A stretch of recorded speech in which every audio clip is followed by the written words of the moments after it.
And actually, by doing that, their numbers went down a little bit on the toxic air pollutants, which is a good thing. I don't know how lowering it from 70 to 50 could actually do it, but I asked our expert again, who said they're diluting it inside the stack before it goes out. So, but the sacrifice to do that was to increase apparently the numbers of particulate matter. They were basically at zero originally. Now they're bouncing around a half a ton per year each for NO2, CO, PM10, PM2.5. Those are all bouncing around a half a ton per year. So we've added about 2 tons per year of particulate matter, it looks like, to get the taps down lower than what they were. All this is under the DHEC limits. So technically they meet those requirements. If you haven't heard, our argument is DHEC doesn't look at location. If this factory was out in the field, the farmland somewhere, it would be treated with the same regulations as it does in a residential area. DHEC leaves it up to the local county to approve zoning.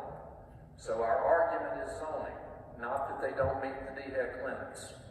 Our fear here with the chemicals and everything is more from a standpoint of what if.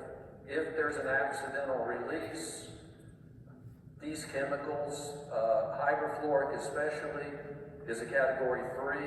If it was accidentally spilled, it's a category 3. The definition of category 3 is those pollutants which can cause chronic effects resulting in death or permanent injury after very short exposure to small amounts. So they have under the limits on a daily basis. We're concerned about an accidental release. Silane, the same thing. Explodes spontaneously in air if there's an accident. You know, Silfab was on TV as quoting what happens in a silane accident. They said, oh, it turns to sand. Okay? So Scott came up with the beautiful analogy that that's the same thing as saying dynamite turns to ash. We just forget about what happens in between and we're okay. So we have the infamous map that the DHEC numbers are calculated within a 1,500 meter property buffer that DHEC claims is the receptor area. So being an engineer, when I first looked at this is one of the first things I saw. People smarter than me wrote this program to do this analysis years ago, and if they put property buffer on a document, that's what they meant. And so I got that little argument going with DHEC. It's kind of irrelevant at this point, but just to give you an idea, 1,600 meters is equivalent to a mile. The pollution is calculated in a 1,500 meter radius, a little bit less than a mile. So this is not the same thing as an evacuation radius. It's where DHEC calculates the amount of pollution in that area to make sure it's under the regulations, which they are. So going straight to the zoning code. God actually told me to read the zoning code, which I'm not a big reader. I like numbers. I'm an engineer. When he said read the zoning code, I said, oh no. Especially when I pulled it up and saw that it was 598 pages. But I found this first.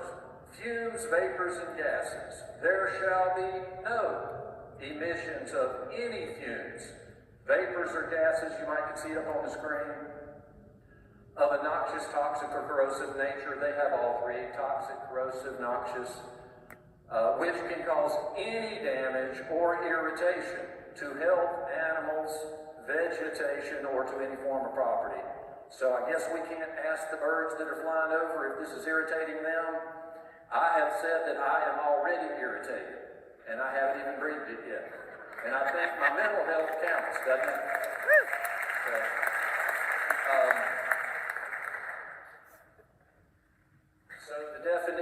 light industrial, Scott pointed it out, other than the no fumes part, which we're arguing violates the code, you also have the definition of light industrial, which does not include hazardous material treatment and storage facilities. CILFAB has said, well, we're not a for-profit facility that treats waste. It doesn't say you have to be for-profit. Tim pointed that out. It just says an hazardous material treatment and storage facilities is not light industrial. I want you to know there's an existing building there. CILFAB got a permit to move into it, operate it as office and distribution. Their plan obviously is to upfit it to do manufacturing. They're going to build another building for storage of chemicals. It's going to have its own address. They've already assigned it an address. That would be a storage facility with its own address, would it not? A material treatment. Like I said, the stacks that they have acid scrubbers on them. The way they get the amounts down under the regulations is they scrub the majority of the pollutants out before it goes out of the stack. But this, again, that regulation about, the county might be mad if I call it a regulation, but back to the no emissions is a performance standard. The treatment, material treatment, they're treating the gas. The acid scrubbers are a treatment piece of equipment. They're treating the over 1 million gallons, or roughly 1 million gallons per day of wastewater. They are building another building to house the wastewater treatment. It has its own address. So they definitely violate hazardous material treatment and storage in the definition. So that's kind of what we've been fighting. We've gotten into debate with the county. I want to show you this because there's been some talk. We got word from the county, well, CILFAB has a vested right. We were like, well, boy, I wonder what that means. So, I don't know, I guess God pointed me in this direction too. This was from chapter 153. So, your county zoning code is chapter 155. Land development is 154. Planning and development, I think, is the title of 153, which would be where you get a vested right when you're in the planning stages. You show the county your plan, you might get a vested right. But the definition in the York County Code, chapter 153, vested right. The right, it's up on the screen, the right to undertake and complete the development of property under the terms and conditions of a site-specific development plan. Gee, I wonder what that is.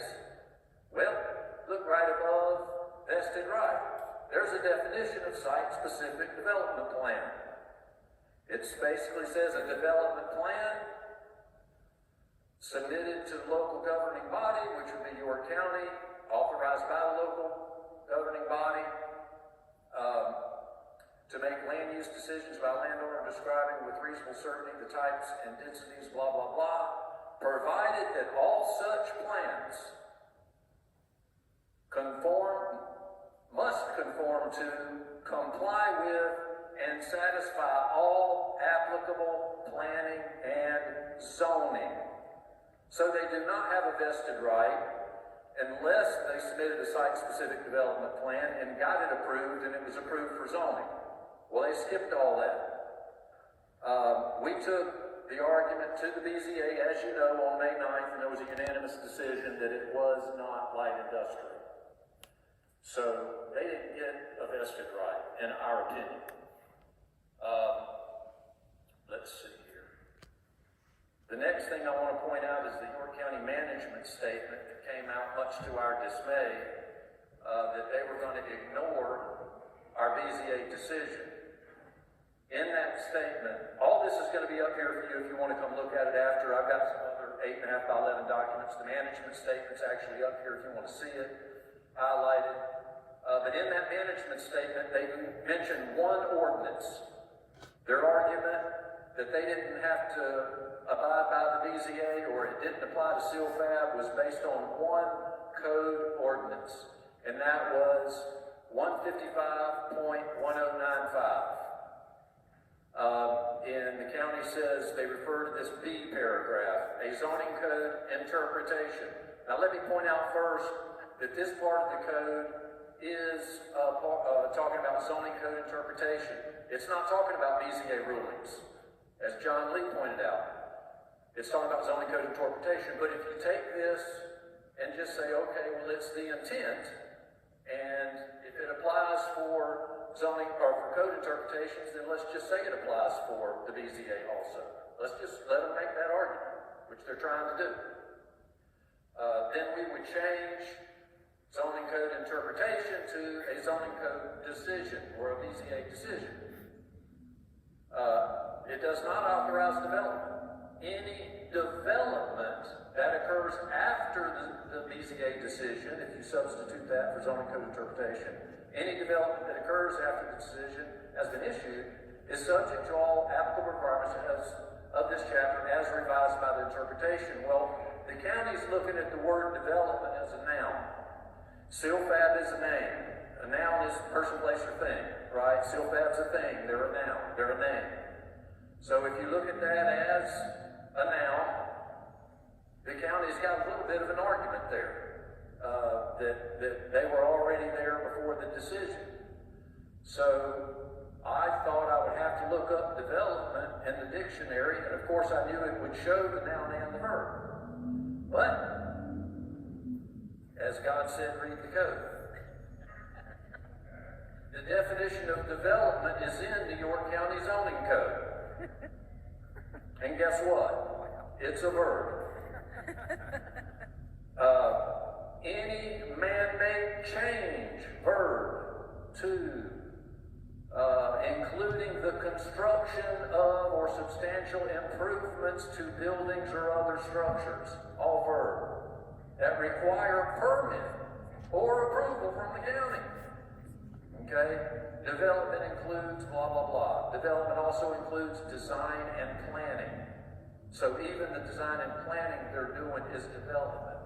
All the changes after the BZA, when we argued to have a 70-foot stack, they needed to change it to a 50-foot stack. All that planning was development. Of course, it was allowed, and the counties use this one argument, 1095, which refers to development. There's the definition of development. So we pretty much say the county has no argument.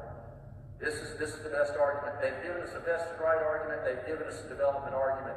We've shot them both down in our opinion. So